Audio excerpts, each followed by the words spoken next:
Welcome to the Salmon Runs YouTube. Enjoy the video.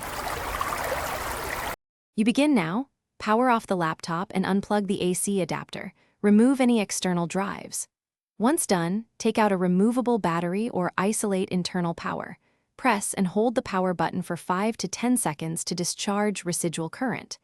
Make sure to ground yourself with an anti-static strap or by touching the metal chassis. This prevents static damage to the SSD. Then flip the laptop, locate the service panel screws, and keep a small tray for screws so nothing rolls away. With the panel off, identify the drive type 2. 5-inch SATA with a caddy or M2 card at an angle.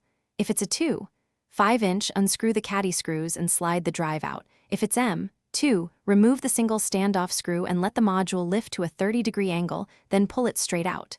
Disconnect any SATA or power cables by pulling the connector, not the wire. Work methodically and keep screws grouped by location for reassembly.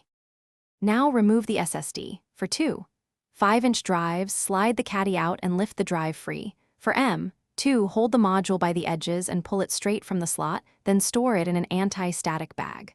Once the drive is out, reverse steps. Replace the service panel and reinstall screws, reattach battery and AC, then boot.